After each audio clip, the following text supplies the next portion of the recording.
In the heart of Cambodia, where the majestic temples of Angkor rise from the jungle, a little monkey named Tika lived with her mother, Mara. Angkor, once the bustling center of the Khmer Empire, is now a tranquil and enchanting place, where ancient stone faces smile serenely amidst the encroaching roots of time. Tika was a young macaque, her fur a mix of soft browns and grays that helped her blend into the dense foliage. Mara, her mother, was an experienced forager, wise to the ways of the forest and the hidden treasures within the ruins. Every morning, as the first light of dawn filtered through the trees, Tika would watch her mother with wide, curious eyes, eager to learn the secrets of survival. One such morning, the pair set off from their nest high in the trees near the Bayon Temple. Mara moved gracefully, her limbs strong and sure from years of navigating the ancient stones and thick jungle. Tika followed, her small hands and feet grasping at the bark and vines, mimicking her mother's movements. The air was cool and filled with the sounds of birds greeting the day, their songs echoing off the temple walls. Their first stop was a cluster of fig trees near the elephant terrace. Mara knew that these trees, with their thick, intertwined roots, often held ripe fruit that had fallen overnight.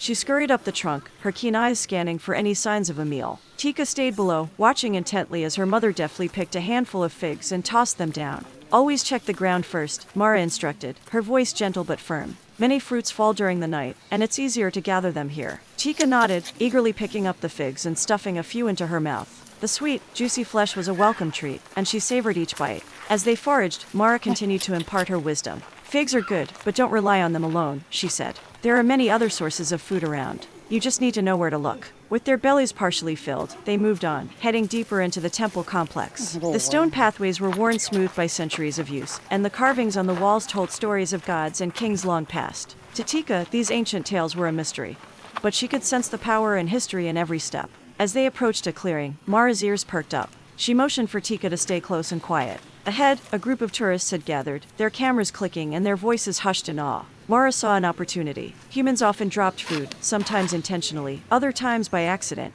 Either way, it was a chance to find something different. Tika followed Mara's lead, crouching low and moving stealthily from shadow to shadow. They watched as a child dropped a piece of fruit. Quick as a flash, Mara darted out, grabbed the fruit, and retreated to the safety of the trees. She handed the prize to Tika, who examined it with wide eyes. "Humans can be a good source of food," Mara explained, "but you must be careful. They can be unpredictable and sometimes dangerous." Tika nodded, biting into the fruit. It was unlike anything she had tasted before, sweet and tangy with a hint of something exotic.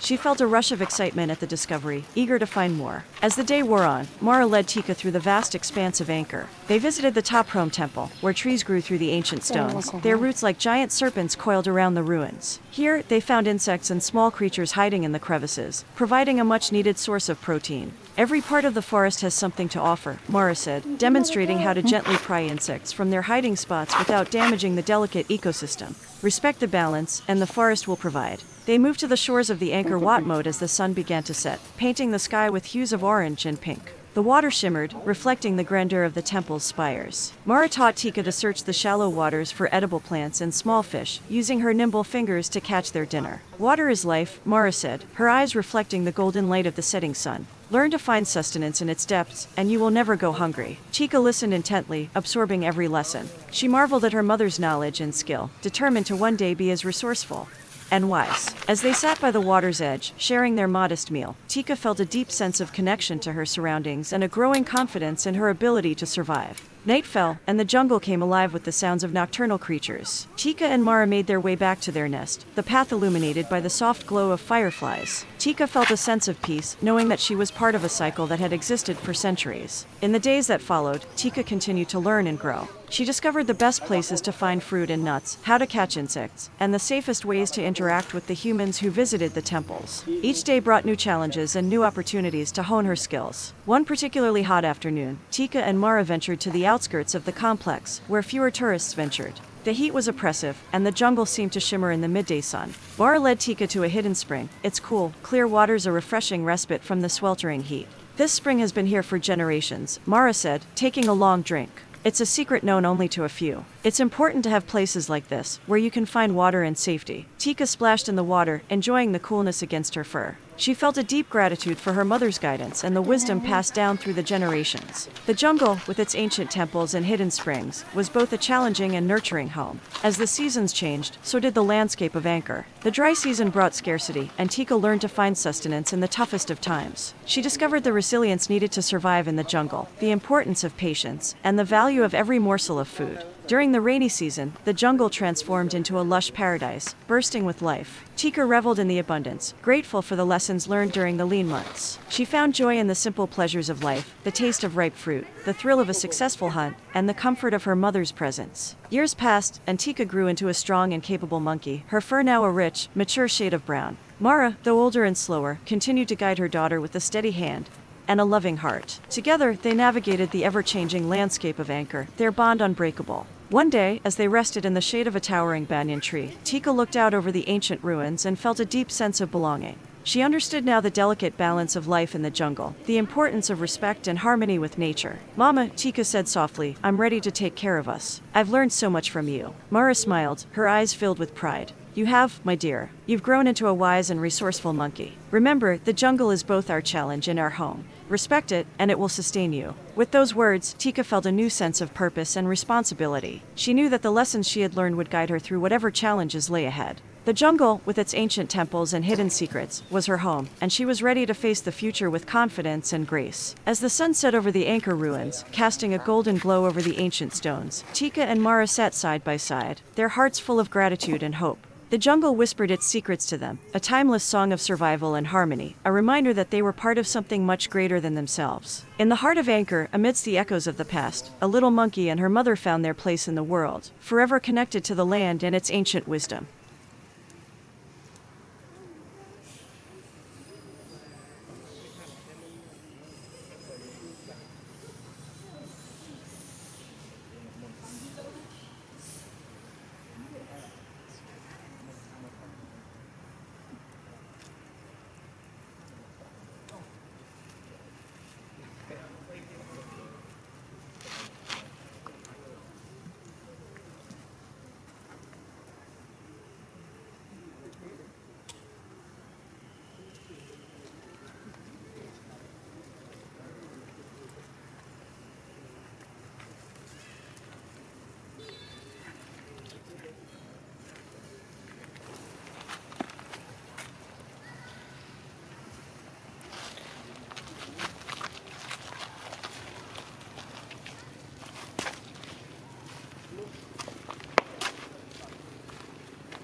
cho hoa thì hoa bây giờ thì tắt này.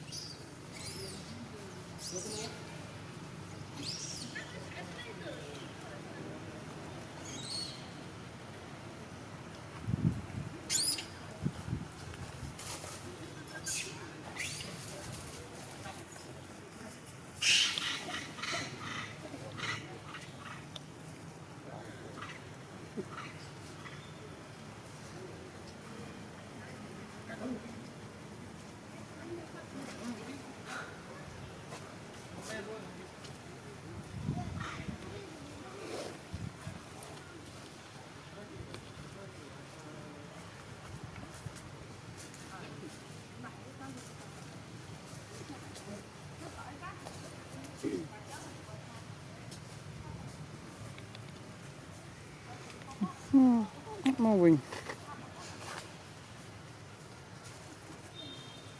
bảy cổ to